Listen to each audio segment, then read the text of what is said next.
Au cours de ma formation de la danse traditionnelle mexicaine, j'ai rencontré la cinétographie Laban. Ce système d'écriture et d'analyse de la danse est devenu ma passion.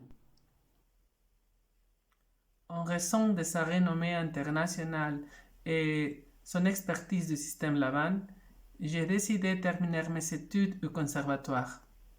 J'y ai trouvé une approche de la notation Laban où la connaissance et l'expérience du corps sont entrelacées avec une profonde compréhension du système. Pendant le premier cycle, j'ai écrit la première section du chef-d'œuvre de la danse mexicaine moderne, Zapata, de Guillermo Arriaga. J'enseigne le système d'analyse et d'écriture Laban, intitulé la cinétographie. Ce système a été inventé par Rudolf Laban et présenté pour la première fois en Allemagne en 1928. Soucieux de doter la danse d'outils théoriques au service de la perception du mouvement, Laban crée la cinétographie et un ensemble de supports théoriques et pratiques qui sont effort, forme, chorétique. L'enseignement de la cinétographie est introduit en France en 1958 par Jacqueline Chaléas. Elle va concevoir le cursus et l'enseigner au conservatoire dès 1990. Depuis, cet enseignement a énormément évolué et la formation comprend aujourd'hui 2 cycles de 2 ans. Le deuxième cycle ayant obtenu récemment le Valengrad de master. Le premier cycle fait un focus sur l'apprentissage de la cinétographie, c'est-à-dire apprendre à lire et écrire tout mouvement du corps humain. Des disciplines complémentaires viennent accompagner la discipline principale. Et donc ces disciplines complémentaires sont la musique, l'analyse fonctionnelle du corps dans le mouvement dansé, l'histoire des systèmes de notation et, de façon importante, les premières approches des autres outils labaniens comme chorétique et effort. Quand nous bougeons, nous créons des empreintes dans l'espace qui nous entoure. Rudolf Laban les nomme formes-traces. Pour décrire précisément les trajets de nos mouvements, des jalons sont nécessaires et les formes-traces sont de précieux et indispensables repères. Rudolf Laban développe l'idée que 3 polyèdres réguliers permettent d'identifier les caractéristiques de ces traces éphémères, dessinées dans l'espace par nos mouvements. Dans son système d'écriture, Rudolf Laban conçoit un ensemble de signes permettant d'analyser les multiples trajectoires du mouvement. Ils sont nommés signes de direction. Ainsi, la kinésphère est animée par 27 directions de base. Les signes qui représentent ces directions ont été développés à partir du rectangle coloré de 3 manières différentes en fonction du niveau dans lequel le mouvement s'effectue. La partition est constituée d'une série de portées verticales organisées en plusieurs colonnes dans lesquelles sont inscrits les signes de direction. La place des signes dans ces différentes colonnes précise la partie du corps mobilisée pour le mouvement.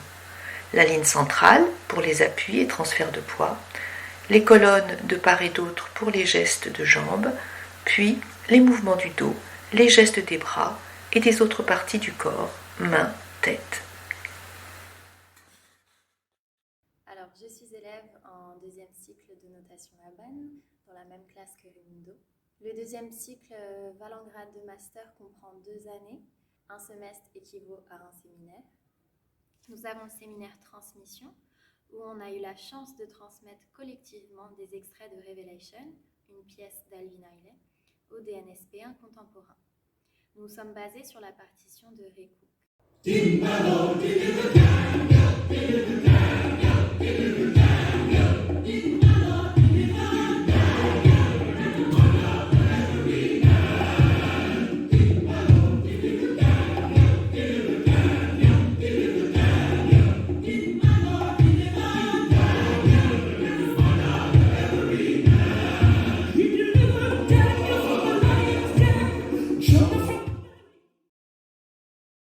Nous avons également le séminaire enseignement où nous développons des aptitudes pour transmettre le système à différents publics, professionnels et amateurs de tout âge. Le séminaire création où nous avons une masterclass avec Myriam Gourfink autour de sa création Une lente mastication qui s'inspire de concepts de notation Laban pour créer des consignes d'improvisation. Et enfin, le séminaire écriture. Donc moi, j'ai pour projet d'écrire la pièce Bugger de Yuval Pic, qui est en création en ce moment avec les élèves contemporains du CNSMDP. C'est une pièce pour 55 danseurs sur plateau qui ont majoritairement des parcours libres dans l'espace. L'intention du groupe est très forte et je vais utiliser du coup les outils du système pour pouvoir écrire la partition. Je vais jongler avec les différents outils du système comme la cinétographie qui va me permettre de décrire précisément les mouvements du danseur, la grille d'effort pour mettre en lumière plutôt l'énergie et les qualités de mouvement dans les intentions, la chorotique pour faire une étude de l'espace et la symbolisation du mouvement qui est un système plus simplifié de la cinétographie pour pouvoir écrire les moments d'improvisation. Dans la conception labanienne effort du mouvement, il y a 4 facteurs principaux du mouvement: poids, espace, le temps et le flux. Pour chaque facteur, il y a 2 polarités, aussi appelées éléments. Ces facteurs, on peut les placer sur une grille. Toutes ces combinaisons sont possibles et permettent une finesse de perception dans la qualité du mouvement. Ça ouvre le regard sur les richesses de nuances possibles dans le mouvement, à la fois dans la danse, mais aussi dans les interactions quotidiennes.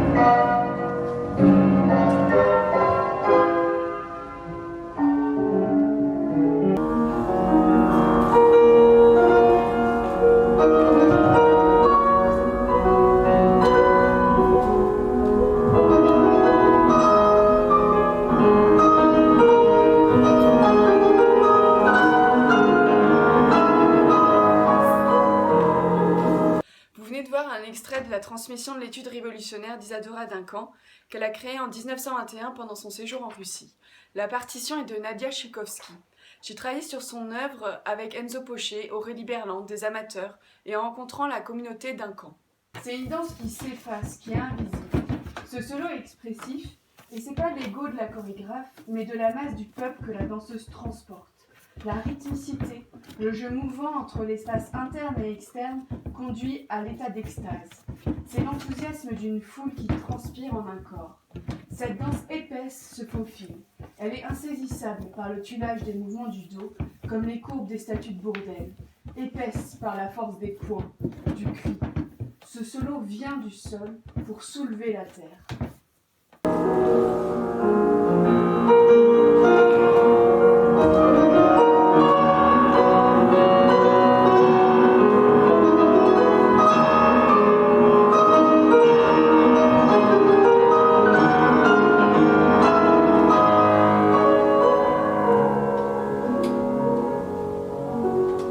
Le Centre chorégraphique national de Tours, dirigé depuis 2012 par le chorégraphe Thomas Lebrun, accompagne régulièrement des initiatives en lien avec les études labaniennes, congrès, expositions, stages ou accueil de compagnies en résidence sur des projets en lien avec la cinétographie. Je suis moi-même interprète pour Thomas Lebrun depuis 2008.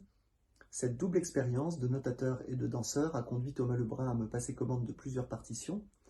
Lead Ballet, créé en 2014 pour le Festival d'Avignon, et Another Look at Memory, quatuor d'une heure créé en 2017, partition sur laquelle je travaille cette année. Depuis que j'ai terminé ma formation de notation Laban, je participe à différents projets, notamment le projet de remontage impulsé par Dominique Brun, qui s'est penché sur les notes de Bronislava Nijińska. J'enseigne aussi la culture chorégraphique dans le réseau des conservatoires de la ville de Paris, grâce à l'apport de la notation Laban. Et j'ai passé 2 semaines récemment avec le Centre chorégraphique international de Nulle part, Andy de Groot, qui se penche sur l'œuvre de Red Notes pour la remonter l'année prochaine. Et je vais, avec Noël Simonet, noter cette pièce-là prochainement.